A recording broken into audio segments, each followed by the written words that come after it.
Remember when we first met John McClane? Argyle picked him up from the plane and took him down the Nakatomi Tower at the Christmas party.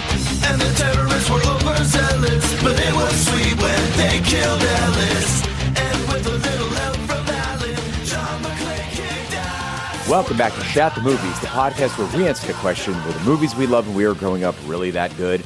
Have you ever caught yourself thinking, why don't they make movies like they used to? Can you still remember spending your Friday night searching for the perfect movie rental at Blockbuster Video? Do you know what Blockbuster Video is?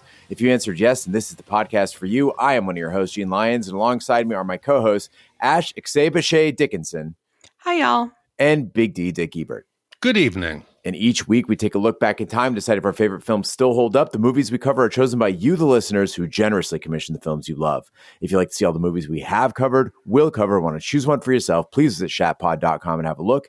At the end of each podcast, we'll provide you, the audience, with a number of wipes each movie takes to get our respective butts. So thank you so much for listening. If you have not already, hit that subscribe button and share with a friend. It's how we help the podcast grow. Additionally, subscribe to our sister podcast, Shat on TV, where we review TV series such as Westworld, Taboo, American Gods, Game of Thrones, True Detective, Lovecraft Country, and Watchmen. Find all that information and past episodes at shatpod.com/TV. And finally, to hang out with us live, follow and subscribe to our Twitch channel, shatpod.com/Twitch, where we play video games, host watch parties, and edit this podcast live. All that being said, Big D, what movie are we reviewing today? So, Gene, we know it's been tough times for a lot of people around our country. And so we've all decided just to sell all of our earthly belongings and head out west for one of our great commissioners, Andrew B., who wants us to review the 1995 Western Dead Man. Well, he wrote in and said, "Hey, Shat Crew. I first saw Dead Man when I was a junior in high school.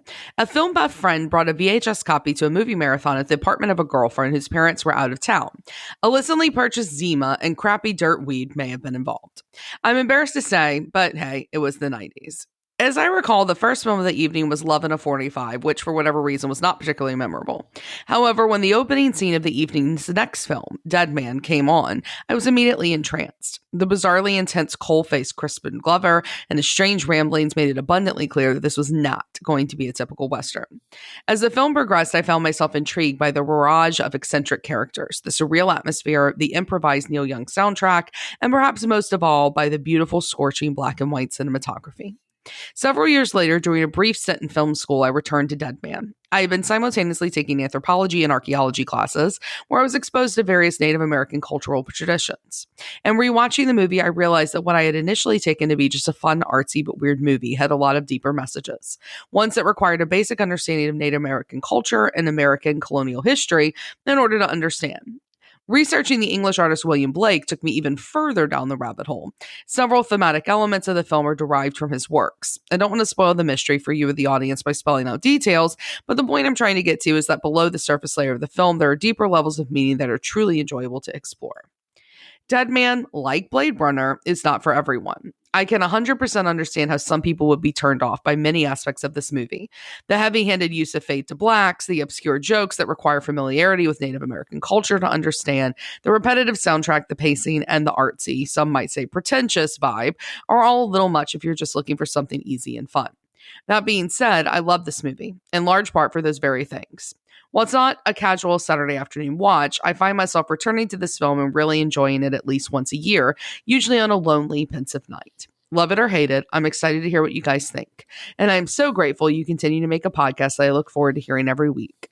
Thanks for all your hard work, and cheers from Massachusetts, Andrew B. P.S. Is it just me, or is Millie Avital super extra hot in this movie? Dead Man is a 1995 acid western written and directed by Jim Jarmusch. It stars Johnny Depp, Gary Farmer, Billy Bob Thornton, Iggy Pop, Crispin Glover, John Hurt, Michael Wincott, Lance Henriksen, Gabriel Byrne, Millie Avital, and Robert Mitchum. The movie, set in the late 1800s, follows William Blake, a meek accountant on the run after murdering a man. He has a chance encounter with an enigmatic Native American spirit guide, Nobody, who believes Blake is the reincarnation of the visionary English poet of the same name. In its theatrical release, Dead Man earned $1 million on a budget of $9 million. At the time, it was the most expensive of Jarmusch's films, due in part to the cost of ensuring accurate period detail. Critical responses were mixed. Roger Ebert, whoever that is, gave the film 1.5 stars, noting, Jim Jarmusch is trying to get at something here, and I don't have a clue what it is. But film critic Jonathan Rosenbaum called it as exciting, as important as any new American movie I've seen in the 90s. So much like you, Andrew, in the late 90s, my entertainment choices largely centered around how potentially profound the book or film could be. So I picked this one up on DVD sometime in college, and I watched it one night. And like many people who watch this movie, I think, I fell asleep and woke up several times during its 2-hour runtime. And when I woke up, I couldn't tell which parts of the movie I had dreamed, so I had to give it a rewatch the next evening. And I remember thinking the whole thing was so gorgeous, but I still didn't, quote unquote, get it, much like Roger Ebert.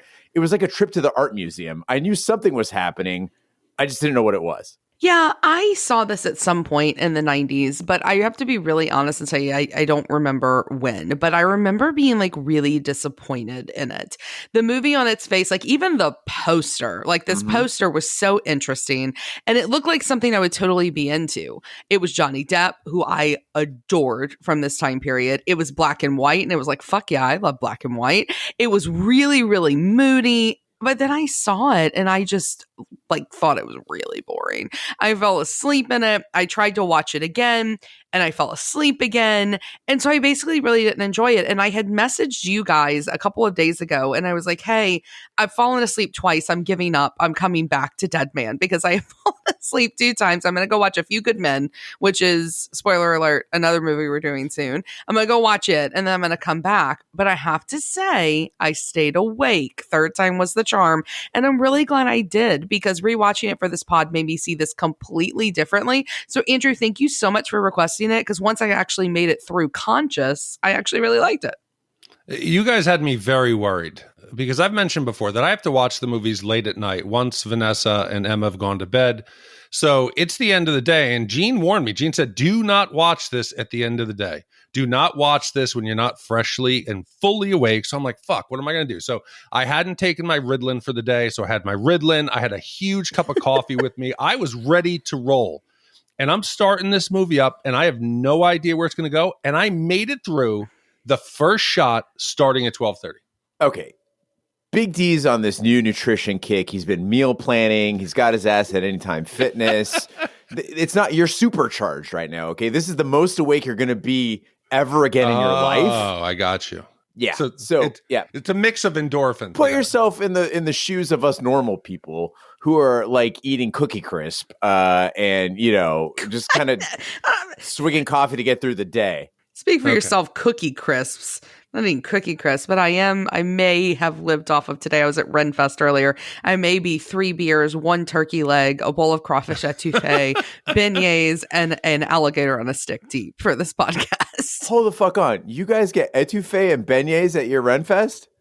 Oh my God, the etouffee is the thing to get at Texas Renfest. The beignets are incredible. The alligator on a stick is awesome. The only thing I didn't get this year was the beef jerky, and I'm so bummed because the beef jerky is incredible.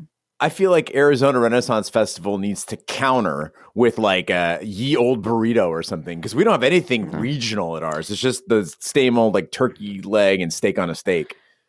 We also still do have like a great Mexican area, and then there's the big Greek area as well with wonderful gyros, but we didn't go over there this year. But my point is I may not stay awake during this podcast, but that wasn't why I didn't stay awake through Dead Man. It's pretty paced slowly.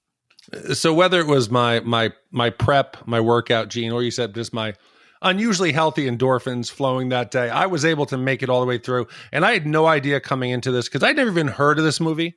I see the poster and I'm like, shit, okay, who's Johnny playing? It's a black and white.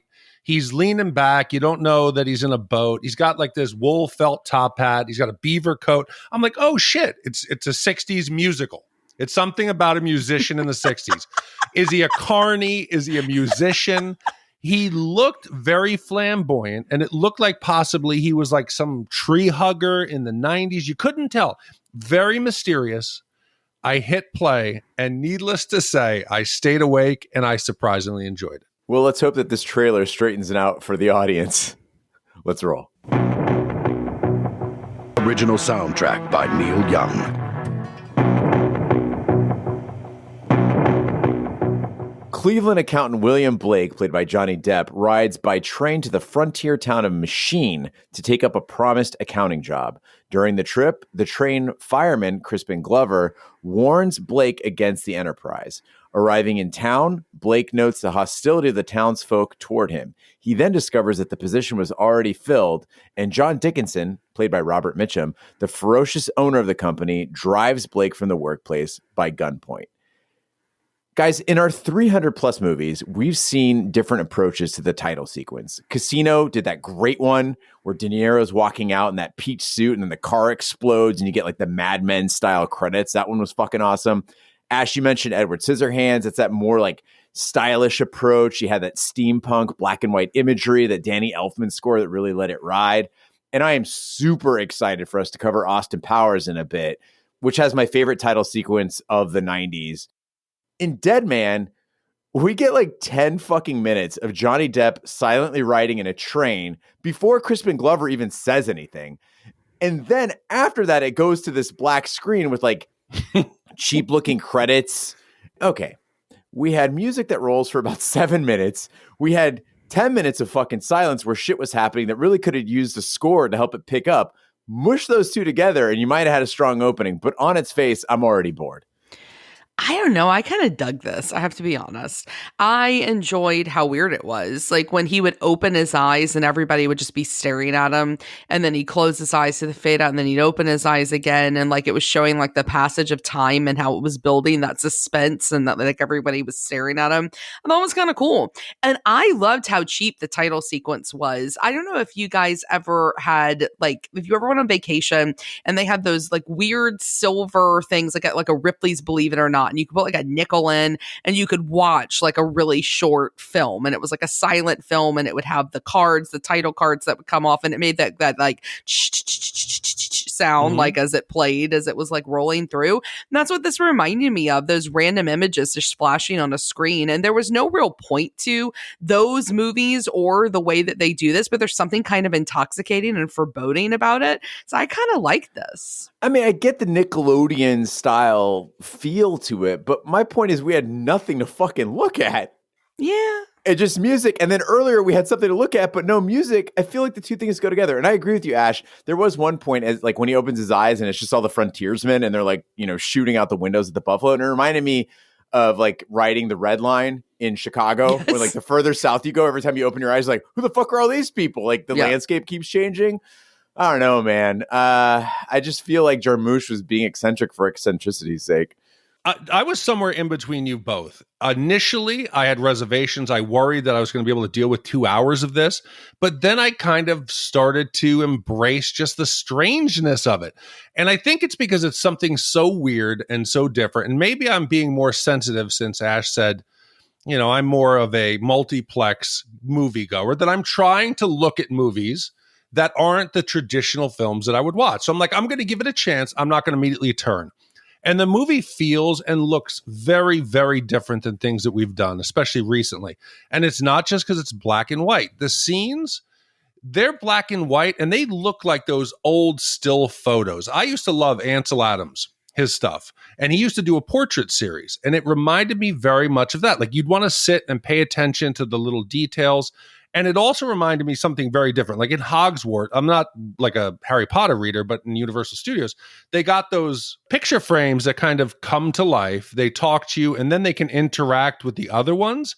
That felt like what he was going here, and I just found myself just wanting to see what comes next. I'm sure that's what Jarmusch was going for, but I'm not used to seeing black and white film without a bit of grain to it. And so that super clean image kind of threw me off. It made all the beautifully curated sets seem artificial.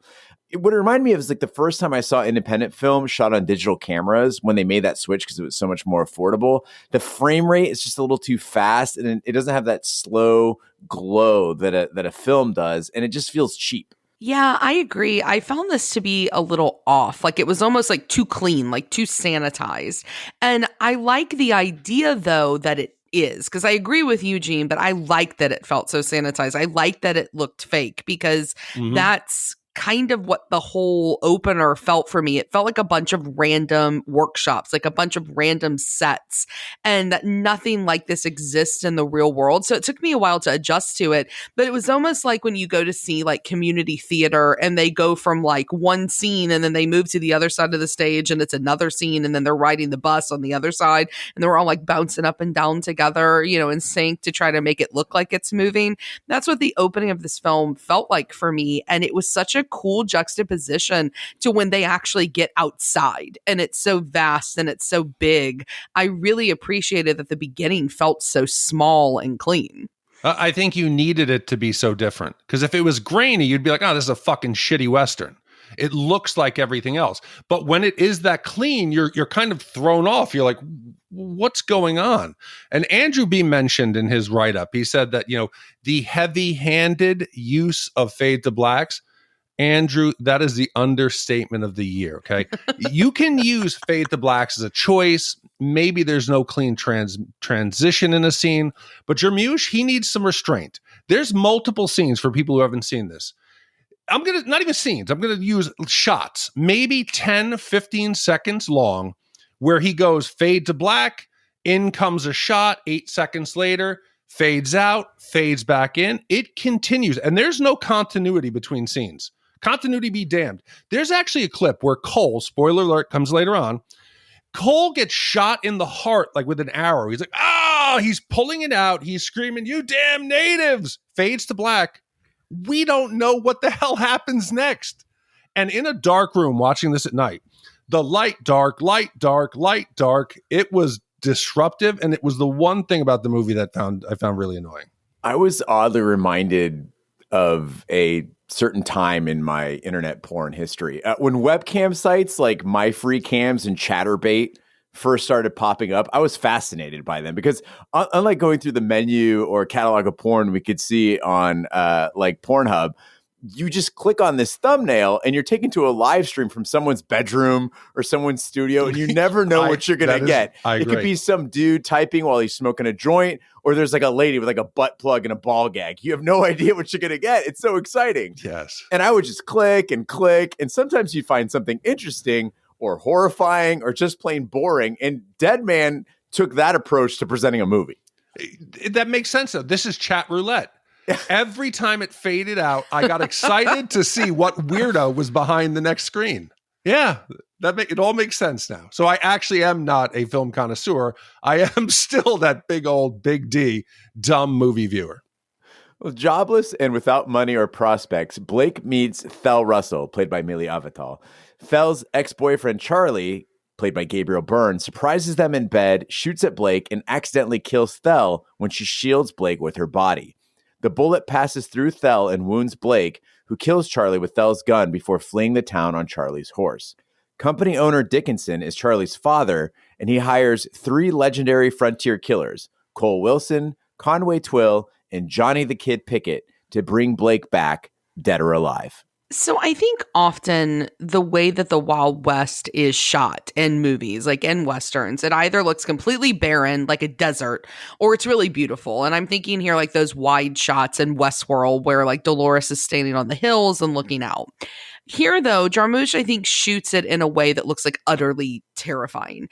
In some ways, I actually felt like in this movie, I was seeing the first Western to really show how awful it would have been to explore and to occupy the West when no one was there other than Native Americans that had lived there previously. But like, you know, bringing the cities out west, because there's nothing there. It's desolate, it's wide, it's vast, it's dangerous, but it's also strangely beautiful, but yet still like really utterly awful looking. And this could be because of where I grew up. Whenever I have been to New Mexico or to Arizona, I'm always really slightly frightened by the landscape because it isn't green. And where I grew up, it's like way too green, right? Like it's green everywhere and it's water everywhere. And it's just a different total type of look that it feels like I'm almost on like another planet when I'm in those states. And that's what a lot of this movie captures, is that the surroundings, like there was almost a feeling of foreboding constantly with the way that the setting looked. And when you put that in line with the score and with some of the action on screen and even the fade outs, I think it heightens that sense of foreboding. And at times for me, this didn't feel like a neo-Western. It felt like a horror film. Yeah. And somebody, and I can't remember who said it, but somebody famous once said that the Wild West was just a graveyard waiting for bodies. And that's what this looked like. It looked like they were going into an area that was just waiting for people to come and die in all these horrible ways. Yeah, I think the absence of color, it's just instills fear. If you think about some of those, like The Thing, the movies that are shot in snow or areas that just like clear of foliage, it always seems scarier. And there is an advantage to shooting in black and white. It does build that tension. It does make the heightened sense of danger in situations seem real. And it also should have made these costumes seem more time appropriate. You can't see the details. You can't see when the shade of the color is slightly off. Everything looks gray. They're dirty. They're worn. The absence of color should have made it seem more genuine. But this movie, maybe it's Gene, like you said, it's the clean lines. Something seemed very strange, and I couldn't put my finger on it until it kind of clicked. Do either of you remember? I grew up in Rye Playland. And they had a booth. It was called like Old Time Western. You paid $20. You and your friends could go in. You'd pick a background. It could be like a saloon or like a bank or like out like in the Western frontier in a stagecoach. You would each pick a hat, a gun. You could pick a dress. And you'd play a role. Oh, I'm going to be the sheriff. You get the badge. You're an outlaw. You're the trapper. And you would shoot this black and white photo that was aged in yellow. You'd get it in a commemorative frame. That's what this movie felt like. It felt like the actors had gone out there and said, listen, okay, Harris, you go over there. You're going to be a sheriff. Iggy Pop. Yep. You go down there. You're going to be Sally. Let's see. Mitchum, you go up there. You're going to be the boss. It didn't seem real. It seemed weird and odd and nothing felt authentic. Do you know where I live? Every other town is like Goldfield Ghost Town, Old Tucson Studios. It's Tombstone. Yes, anywhere you go in Arizona has the old Western photo booth. Oh, that makes sense. What's crazy to me is that Jim Jarmusch spent $9 million making this movie, and most of that cost went to absolutely authentic costuming. There really aren't any special effects in this movie, and I get the feeling that most of the cast was in it for shits and giggles, so that budget went straight to costumes. It's not that things look cheap necessarily. I don't think that's what we're saying here. No. And I'm like, maybe I'm just incredibly ignorant as to what people really look like in the Old West, because if this is accurate, I've been off for a really long time, because I was sitting there watching fucking Deadwood and being like, oh, hell yeah, that looks real as fuck. Fuck, Deadwood is so fucking good. And I agree. I always thought that was it. But I have to go with Big D on this one. I kept thinking of those old Western photos. We used to go to Gatlinburg, Tennessee every year for Thanksgiving, which is like tourist fucking central. Like it's nothing but t-shirt shops and Wild West photos. And we would always get sucked into these. My parents thought they were really funny. And so you'd have like us with like a random Jack Daniels bottle and a fake gun, and like saloon wear. Yeah. And no, granted, those were not in black and white. Those were in sepia. But still, we have photos upon photo albums of these fucking pictures. And a lot of this movie felt like that. But again, I felt like it was intentional. The rest of this movie, other than the setting, feels really fake. And so therefore, this felt really fake. And that artificialness, maybe I'm reading too much into it or giving too much credit, but it felt like it was intentional. It becomes less fake the more the movie goes. But up until this point, it felt really sanitized. In your parents' defense, dressing up with fake guns and saloon wear and Jack Daniels bottles is really funny. See, but that's the problem, though. I don't think that they found the humor in it. It was like, we look great. We're going to put this on our Christmas card this year. And it looks great and belongs on a Christmas card this year. You see, but I think all of this artificiality, it's intentional. Because it just clicked in my head. If you think about every time somebody's shot, it's, and they lay down and blood squirts out, or people taking their time to aim and shoot. Nobody is acting real. So we should think anytime a situation doesn't seem authentic, it was intentional. We have not yet talked about Johnny Depp. And whether or not you like this movie, one thing is clear, for me at least, is that Johnny Depp was meant to be shot in black and white. Because there is something about his face, and he's got these incredibly high cheekbones, and they like reflect light. They're so high. And they reflect it in this really strange way that makes him look unreal in black and white. He looks artificial as well. And he's really beautiful in color as well, but he looks almost haunted when he's shot in this way. And it reminds reminds me of what happens to him in Edward Scissorhands. With the makeup he wears in that movie, he looks ghostly, and he's supposed to. But here, it's the same thing. He looks like a statue that's like come to life. And it was very interesting to see him like juxtaposed to these gritty landscapes, like just standing there looking beautiful and reflecting all the light in the room or from the sun itself. And I don't think anybody else could have been shot in this way, this effectively. I think that Jarmusch saw him and was like, it's got to be black and white. It's got to be Depp, because otherwise this movie looks completely different. Do you guys remember Johnny Depp pre-Pirates? Yes. I'd forgotten about this. He had this versatility, and nothing against Jack Sparrow. Jack Sparrow is very fun to watch, but he's gotten a bit typecast at this point. I loved watching Johnny Depp in this movie react to random things happening in his environment. It was like a little bit Charlie Chaplin-esque. There was the pigs, the blowjobs, the gunshots, like his jumps and his stairs and all that stuff. It was so much fun to watch. I was like, fuck, I miss this guy. Yeah, I absolutely love this era, Johnny Depp. He's so great.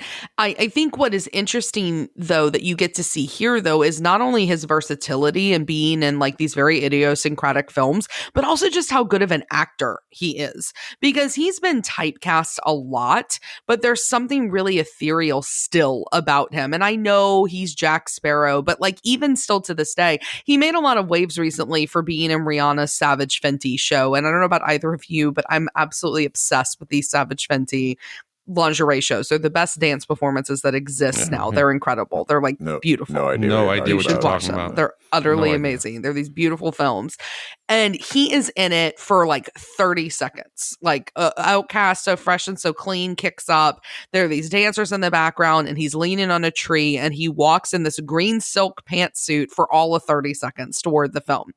And you cannot not watch him. Like you cannot take your eyes off of him because he's so damn charismatic. And so Jack Sparrow or not, I still personally believe that there is a lot more of this era Johnny Depp in him than Pirate Depp in him. And I'm hoping we get like a Johnny Renaissance because he's amazing. Where the hell do you find these things? Where do you find like the car that has sex and this Fenty, this Savage Fenty? Where do these is things like come a from? huge thing. Like it's a huge pop culture thing. There are so many people, millions of people watch it. Savage Fenty is Rihanna's lingerie line. And so she started a few years ago. She made like this movie, like this 25-minute fashion show that is choreographed and it's absolutely beautiful. And this was the fourth one. And so like they're very famous, or maybe it was the third one. I can't remember which one it was, but they're really, really famous when they come out and like everybody watches them. They have all these celebrities in them and they're awesome. I think it's the age thing. She's the youngest. I guarantee you, like, audience, please write in. If you've heard of a Fenty show and you're over 40, Savage please Fenty. write in. Savage Fenty. Please write in and tell us because I don't know what's going on anymore. Blake awakens to find a large Native American man, played by Gary Farmer, trying to dislodge the bullet from his chest. The man, calling himself Nobody, decides Blake is a reincarnation of the poet William Blake. He decides to care for Blake and ease him into death. Blake learns of Nobody's past, marked by prejudice from both Native Americans and white people. Nobody's other name is Exebiche, he who talks loud, saying nothing. He resolves to escort Blake to the Pacific Ocean to return him to his proper place in the spirit world. So, Gene, you mentioned that this is a diverse cast, and they seem like they're having fun. And we're talking about possibly the budget going to outfits. I want to hypothesize that there may have been a healthy drug craft table budget for this film. Lots and lots of drugs, because there's no reason that they should have gotten this cast. It's diverse, it's eccentric, and it's talented. You got Depp, you got Glover, you got Hendrickson, Wincott, Hurt, Burns, Harris, Mitchum. You throw in Billy Bob, Iggy Pop. It's a talented, bizarre, weird group. And it made it hard for me to pay attention because every time you would get a known actor to come on, you'd be like, okay, I got to pay attention to this. Crispin Glover, he's here. What's his deal? What's going on? He's in and out in 30 seconds. Some characters come in and are killed. Some sit down and talk and then they never come back. You never know who's going to come and go throughout the entire film. They could be a major A-list star who's in it for 30 seconds. You just never knew. And that made these crazy situations even more important that I paid attention. Jim Jarmusch definitely knows how to get the best out of guys like Gabriel Byrne, who I shit all over in Usual Suspects, Michael Wincott, who I shit all over in The Crow. And it was so good to see a Crispin Glover before whatever it is American Gods did to the poor man. I loved seeing him on screen. Yeah, Crispin Glover is incredible. I get so excited when he's on the screen, other than, like you said, in American Gods. And when he shows up and his face is all muddy and you can't help but like want to know more about him. And I think that's one thing that Jarmusch does really well, actually, in all of his films, not just in this one, is he makes actors that sometimes can get like they can just get to be way too much in other films, or they don't know how to rein it in other films. He can get them to be really interesting because he controls them by making everything around them so crazy that they can't be too. And so because of that, I think some of these guys are really fantastic and do some of their best work actually in a movie like this. And I loved all of the supporting cast, and I got excited every time somebody would like cross into the screen because it was amazing.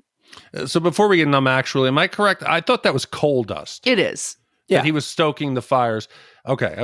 And I was It wondering just looks muddy. It just looks dark. I was like, why is he out there? What's he doing? Is he collecting tickets? What's going on? And my normal thinking quickly went out the window as it faded into the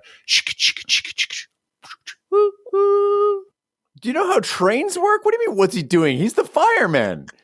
the fireman. He feeds the fucking engine. You know how trains work? No, but why is he sitting outside with the passengers? He doesn't have to feed it the whole time. So he just sits in the cabin. Bullshit. Listen to me. He doesn't run on a fucking wheel. Listen, when you work in a cruise ship, if you're stoking the fires, you don't go up and then bathe like right next to the pool. You stay where you belong. You stay in like the caboose or they have shifts in the engine room. Even the guys in Titanic had shifts. Oh, he's gonna get fucking ash all over the seats. He's gonna make a mess. No, you don't. What do you think? It's like a 45-minute train ride? You think it's the people mover? I imagine he has like a little, like the little area behind like a truck. Like he has a cot back there. I don't think he doesn't have a cot. In a movie that has this many fucking wild things, where he sleeps is not important. I'll move on. Okay, can we agree though? Despite all these excellent performances, there was one guy that was absolutely terrible, and that was Gary Farmer, the guy who plays Nobody. And it's a big role. I mean, he gets a lot of screen time. I was absolutely irritated by him. I don't find him funny. I didn't find him charming. I didn't find him compelling. The backstory for Nobody was inventive, having been educated and then put on display in Europe. But his commentary, the comedy, it seemed more grown than guffaw. Like, Johnny Depp deserved a better guide. Although I did appreciate the one scene where he's having sex and we get some surprise ball sack. That's a first in chat history. Yes. I don't know. I liked him. I found him to be refreshing, that this type of character wasn't like a typical stereotype, which is actually something this movie gets a lot of positive play on, is that he's a different type of Native American character, I think, than is portrayed in any movie, but especially in the 90s, because let's all remember like Wayne's World 2 and their spirit guide would be coming up very, very soon. I think that, you know, he's perfectly non-stereotypical in almost a radical way. So I let some of that pass and I enjoyed him. That's an excellent point I didn't think about, Ash, because if you think about stuff like Reservation Dogs, or you think about basically like American Indian TikTok in general, right? We're used to seeing this sort of commentary, this sort of presentation now. But in the 90s was a totally different environment. So he was fairly revolutionary at the time. Blake and Nobody travel west, encountering wanted posters announcing higher and higher bounties for Blake's death or capture. Nobody leaves Blake alone in the wild when he decides Blake must undergo a vision quest. On his quest, Blake kills 2 U.S. Marshals, experiences visions of nature spirits, and grieves over the remains of a dead fawn. He paints his face with the fawn's blood and rejoins Nobody. Meanwhile, bounty hunter Cole Wilson has killed his comrades, eating one of them, and continued his hunt alone. I promise this will be the last time I just fawn all over Johnny Depp in this movie, but there is something different for Depp here in the fact that he's playing the straight man in this movie. And that is not something he does a lot in this time period. And he's got those giant eyes and he uses them to look scared and to look put off and to look just terrified about this situation. But he isn't the eccentric one. And I'm looking at you, Fear and Loathing, I'm looking at You Eventually, the horror that is his role in Alice in Wonderland, the horror that is his role in Charlie and the Chocolate Factory. Like, he would become just that eccentricity so much in later parts of his career. And because of that, I think it's really amazing to watch him here, because you feel the journey alongside the character of William Blake. He becomes our guide the way that nobody is his, and especially in this part of the film. And he guides us into kind of like to what the purpose of this movie is supposed to be. And I was more impressed with him like every frame as he went on. And by the time he paints his face with that blood that just shows up as black on the screen and he's got his little hat, I thought he was badass. So I was glued to the trial with Amber Heard. And there was something that I learned about him, because I kind of had been turned off by the change that he had gone through late in his career. I was shocked to find out he stops watching his films. When he's done with a project, he never goes back and finishes and watches the final film. So I think at some point he must have given up. That if you truly want to hone your craft, you want to become a better actor, I think it's your responsibility at the end to see what became of your work. How could you improve? How could you work better? It seems like he stopped doing that. It's like the King Bee not listening to this podcast. I do. I listen to this podcast every week and I go, fuck, I suck at this. I got to get better. Got to get better. Editing, listening to myself. And Big D, maybe the fact that you're stuck to the Amber Heard trial is why you never heard about Savage Fenty. Yeah. You were too busy with legal proceedings. That's true.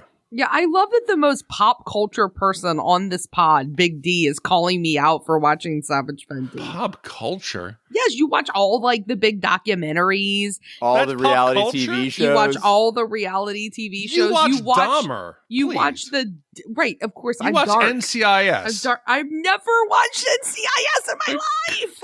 I like that relative to the two of you, I'm just like old man in cave. Like I come out every month and go, huh? Who watches Teen Mom?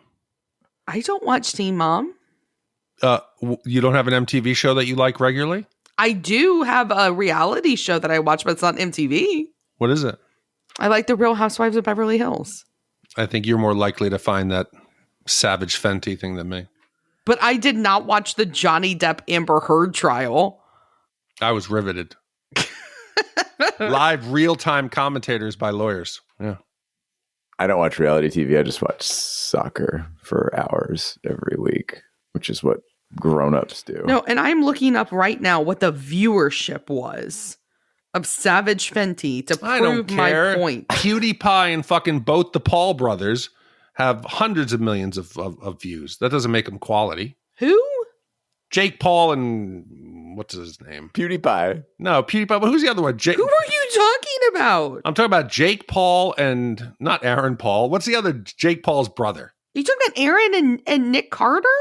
No, Jesus. This is going off the rails. Logan Paul. Logan Paul. That's it. Who is Logan Paul? Oh, God. This is how social media divides us all. They're feeding you different things so you'll fight. No, but who are they? Yeah, they're YouTubers, these two douchebag brothers, and one of them has gone into boxing, and they're just not good people.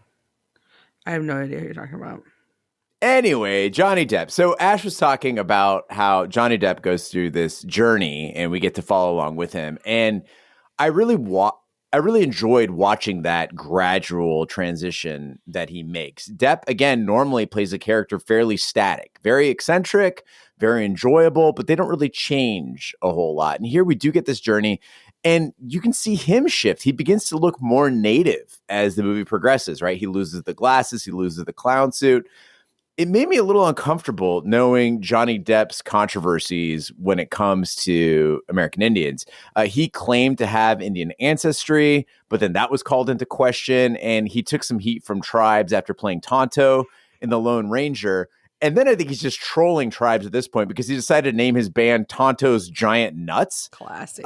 So I don't know about his relationship with the American Indian community today, but at the time, I felt like this was a very respectful portrayal of that transition and duality of a person. I do too. I was surprised by how subtle it actually was because Jarmusch is not known to be subtle like at all. But it is here, and we get this really nice journey. And it just, I think the greatest compliment I can give it is that it makes sense. Like it makes sense for him to end up in the place where he ends up and to look like he looks and to be like he is. And Depp plays it really well.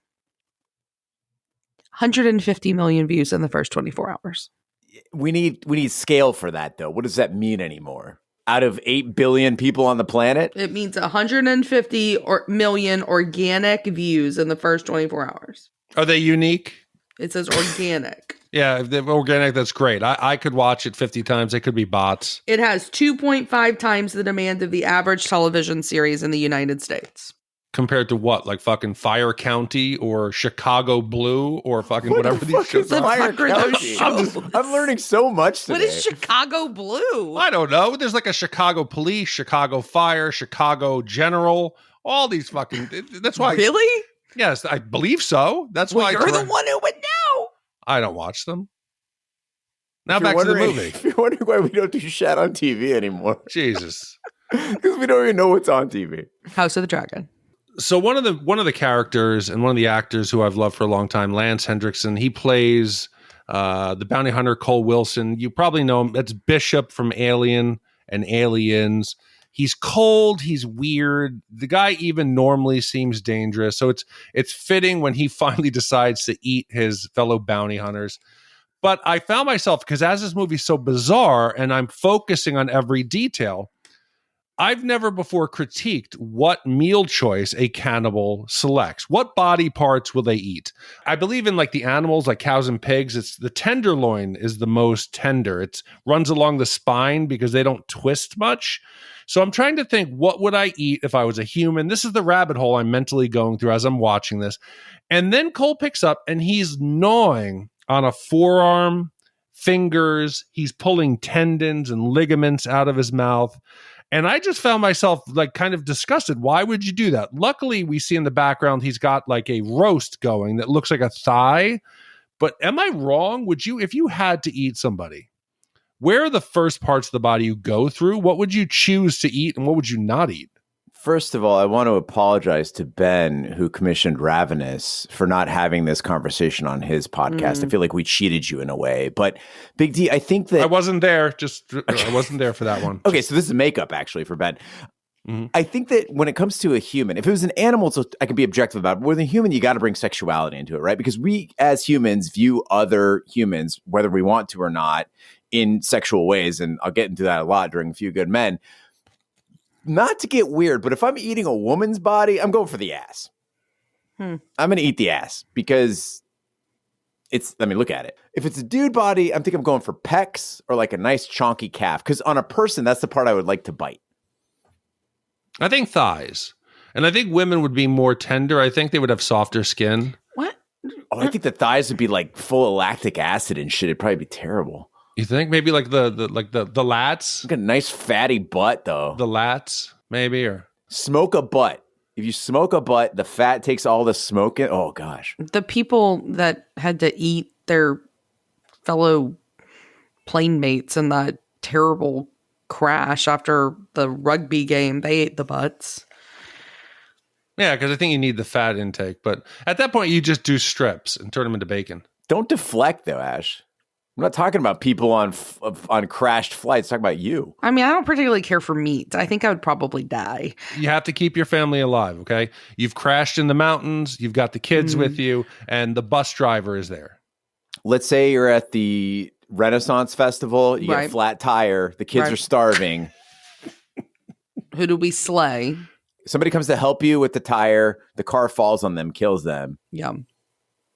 What are you eating? And serving the kids. I don't know. I'm not eating a butt because butts are dirty. So I guess I'm Not eating the butthole. That goes in the hot dog. I know. I just feel like the whole thing's. I feel like the whole thing's dirty. I go for the calf. I think the calf makes sense. Like those people who have those big ball calves. Yeah. Not like the stringy calf, but the big. No, not like a chunky one. little tiny calf. Yeah. A good calf. At a trading post, a missionary, played by Alfred Molina, identifies Blake and dies at Blake's hands. Shortly after, Blake is shot again. Nobody hurries him to Amaka village and persuades the tribe to give him a canoe for Blake's ship burial.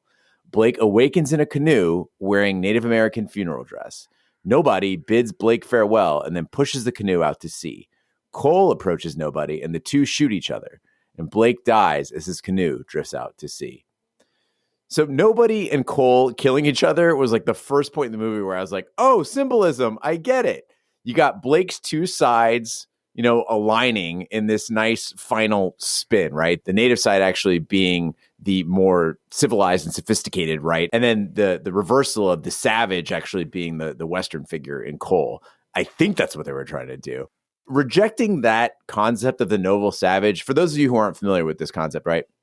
It's the idea that we always had these movies where they would encounter the Indian, and the Indian had all these traits, bravery, and an ethical code, and ways that made them just in tune with nature and things that the white man wouldn't do. And they rejected that completely in this movie.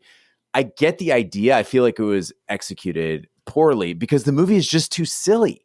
It's just too silly. And what surprised me is that Jarmusch can do serious quite well. I'm thinking of Only Lovers Left Alive as one of my favorite movies, and he did it so well.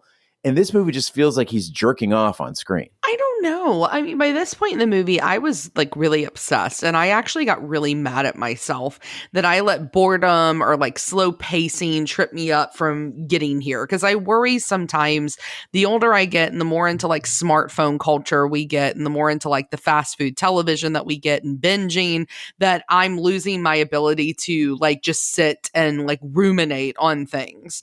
And I think that's part of what happened here, because I loved the way that this ending kind of left it open to interpretation in some ways.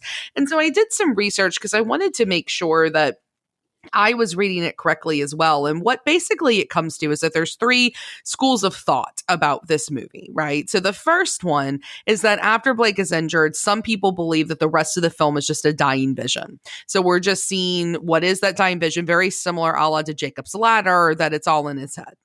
There is another group that believes that Blake dies after being shot and that this is his journey through purgatory.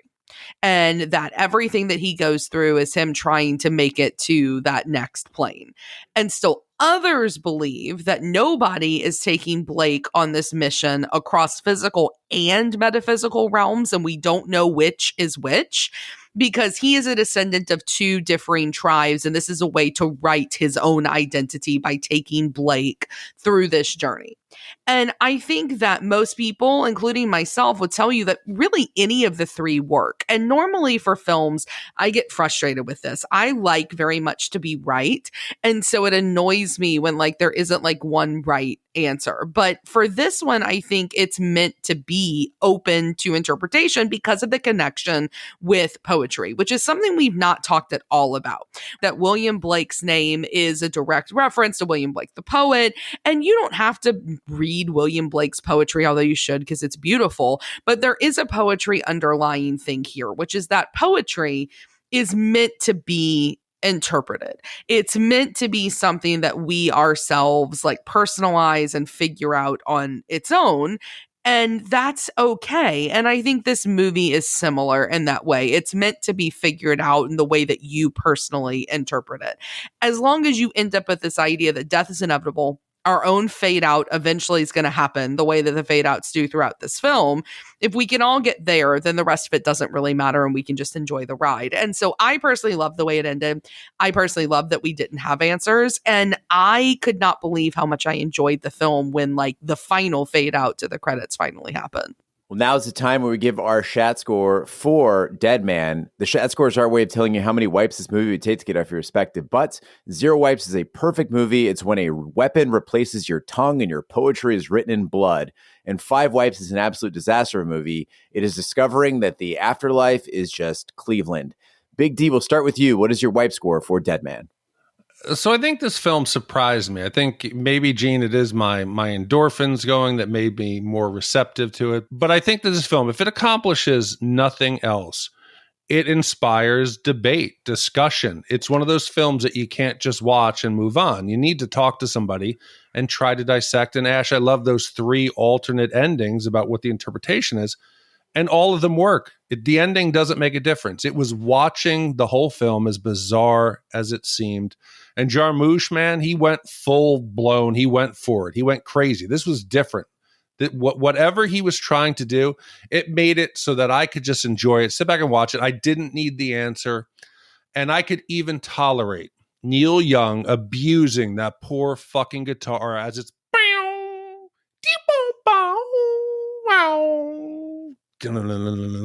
It seemed like he wasn't matching the music to the scene. It didn't matter to me. Hold on, you're saying that Neil Young's soundtrack for this hurt the movie? It annoyed me. I almost would have rather had nothing, or turn it down, make it more subtle. I would have listened to almost anything because it just would come out of nowhere. It was twangy. It was not in making sense or matching to. It was like they said, "Hey Neil, go record the soundtrack," and then they just slapped it in wherever it fit, and it just ran. It was over some dialogue. It was just crazy, but surprisingly, with all that, I enjoyed it for what it was. It was something very different. It was something entertaining. It was provocative. I couldn't keep my eyes off it. So for that, it's better than average. It's a 1.5 wipe. Yeah, I have to say I found this to be a really interesting movie. Now, to Gene's point, it is boring. I will give you that, Gene. I think it is very boring in parts, but I don't think that boring makes it bad. I think that it's a really beautiful film. Like I said, I do think it makes you think. And honestly, it made me think more than any film we've done lately. It made me think in a lot of ways. And y'all, this is not Blade Runner. Blade Runner is slow for a different reason. But it is similar to this in the sense that it prioritizes beauty over typical pacing. And I think both Blade Runner and this movie are really brilliant. I think it's the most interesting Western maybe that I've ever seen. Is it perfect? No, I don't think it's perfect. It's a little self-aggrandizing in parts. It gets a little ridiculous a couple of moments through the film. But I think, as Big D said, it's much better than average. I am going to go with Big D on this one and come in with another 1.5 wipes. Ash, before you commit to that most interesting Western I've ever seen, I want to remind you of Django Unchained, The Assassination of Jesse James by the coward Robert Ford, Hell or High Water. Would you rank any of those as more interesting than Dead Man? Definitely not Hell or High Water. I don't think Django Unchained is your typical Western, so I'm not going to include that one because I think that's a satire. And The Assassination of Jesse James by the coward Robert Ford is an incredible movie, but I don't think it's interesting. I think it's a good movie. I think it's different. I think it's a phenomenal film, and I actually think it's a better film than this one. I think if we rated that one, I haven't seen that one in a while, but I probably would go one wipe with that movie. But interesting? No. I don't think this is the best Western I've ever seen, but I think it's the most interesting Western.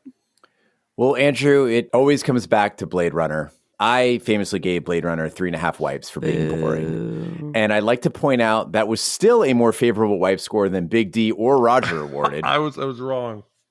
Anyway, Blade Runner feels like a Michael Bay roller coaster ride compared to Dead Man.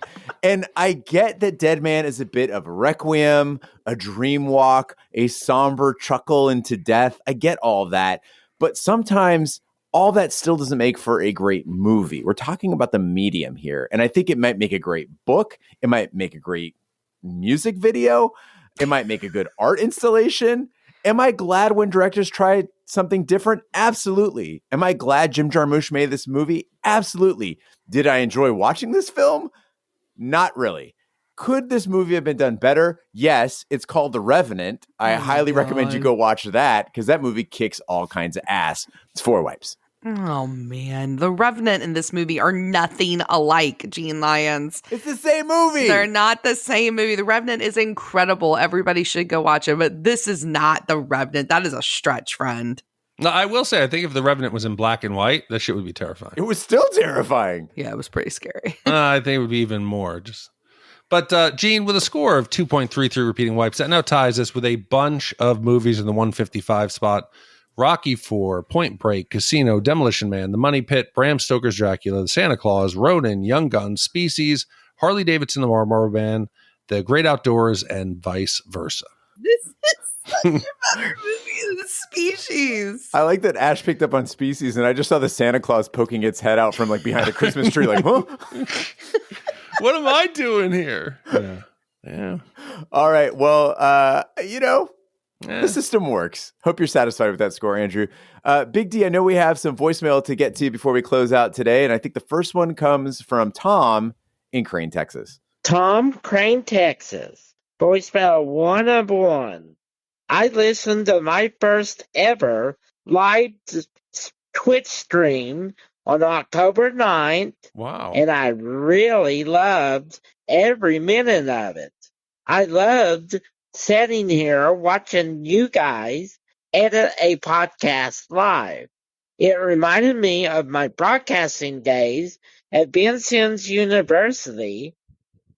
We had to edit every program we aired live. What program do you all use to do your editing? Way back when, we used Cool Edit Pro and also stacked VCRs at the editing bays in the editing room in the broadcasting department. I also would really love to give a really big shout out to all the people who donated, and I really want to give a really big, huge shout out and thank you to the man who donated the entire funds to get Suburban Commando aired. I really hope you all have a great weekend. Thank you. Bye. Well, Tom, thank you so much for calling in. So first, huge shout out to Carlos the mailman who ponied up the money along with several other listeners to get Suburban Commando done for Tom in Crane, Texas. He's already called with a 3-part voicemail to tell us about why he loves Suburban Commando so much. So we'll be airing that, I think, sometime in 2023.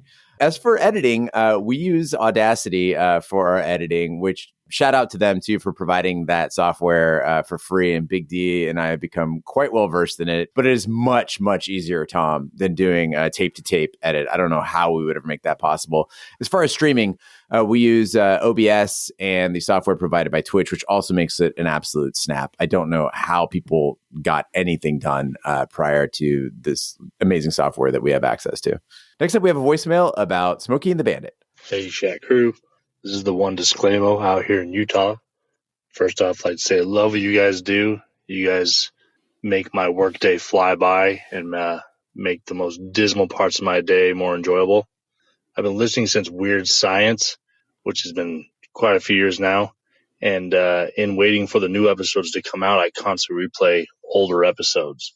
And starting back over, I recently listened to Smokey and the Bandit. And I have a bit of a actually for Gene Lyons. In that cast, he says, well, I should say he complains about the Bandit not driving a manual and them constantly doing a clutch drop in that car to burn the tires. When in fact, with the 6.6 liter V8 that came as an option in that Trans Am, you could only get a Hydromatic automatic. And what's actually happening is called a neutral drop. Revving the motor, slamming it into gear from neutral, and burning the tires, which is probably one reason, or one of the reasons, that those cars had so many issues. So, doesn't make him less of a man. He's still a badass. Sorry, Gene. Keep up what you guys are doing. Love it. Every episode makes me bust out laughing out loud, and people stare at me constantly like, what the hell is this guy listening to? I spread the word as much as possible, and I love you guys. First of all, I stand corrected. You're absolutely right. And thank you so much for calling in. Second, I absolutely miss when U.S. car manufacturers would give things names like the Hydromatic transmission. Because now everything's all like nerd. It's like the CVT. Man, back in the day when they would just slap fucking names on things, badge it all over the car. We need to get back to those days. Man, I'm glad he called in. He is our podcast Mona Lisa Vito.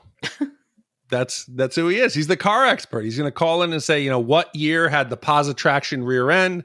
Who could have left those tire marks? He'll call in and crack the case. So we appreciate the love coming out from Utah, and please call us again on any future vehicle-related podcasts. Especially errors that we might have. True. Our final voicemail comes from Ryan from North Carolina. Hi, Shat Crew. My name is Ryan, and I'm from North Carolina. I would really like to request New Jack City.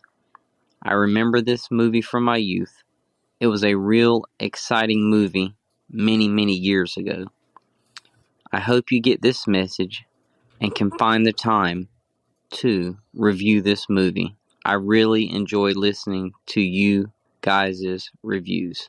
Ryan, I think it's an excellent choice with New Jack City. It's a movie that a lot of people missed. It came out in the early 90s with Wesley Snipes and Mario Van Peebles, Ice-T, Chris Rock, even Judd Nelson was in it. And we really haven't done enough Wesley Snipes, I think, as an 80s and 90s movies podcast. So guys, if you're out there listening, if anybody's interested in commissioning it, New Jack City, shoot us an email at hosts@shatthemovies.com and let us know if you're interested in doing it.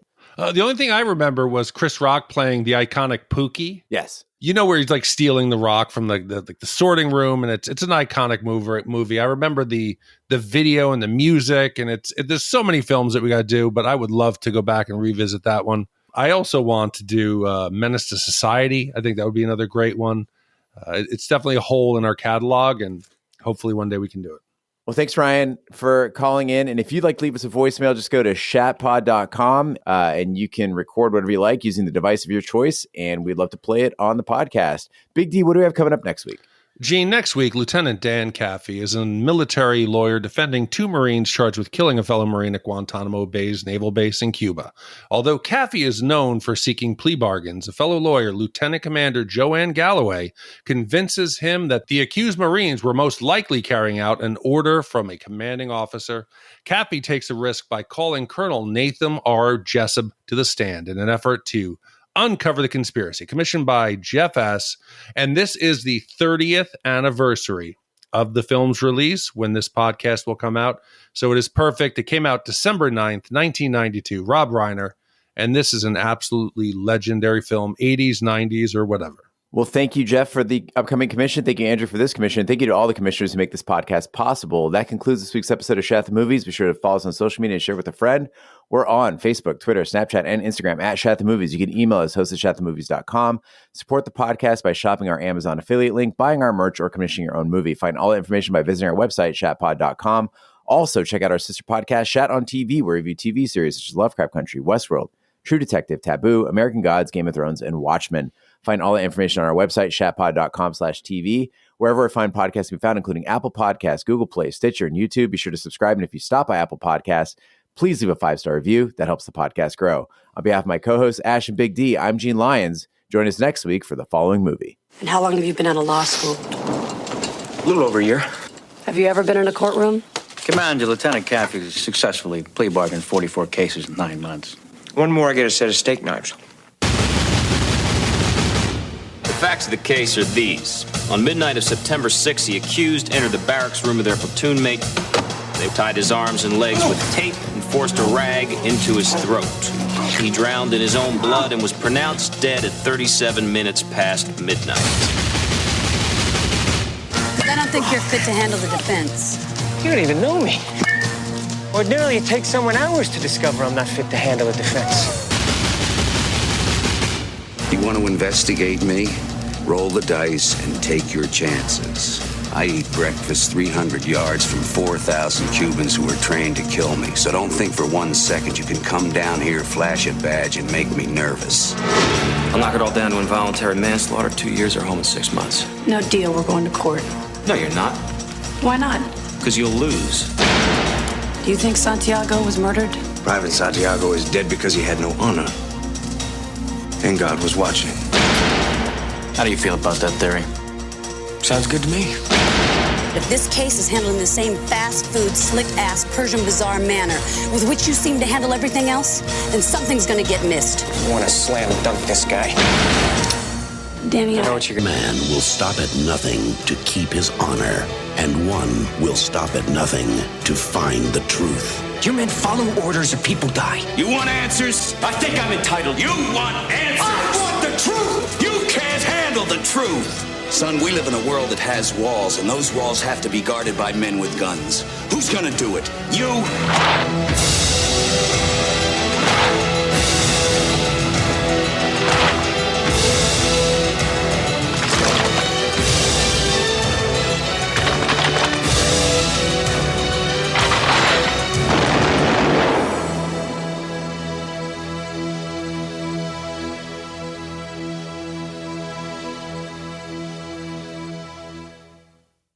We live in a world that has movies, and those movies have to be guarded by podcasters. Who's going to do it? You? You? We have a greater responsibility than you can possibly fathom.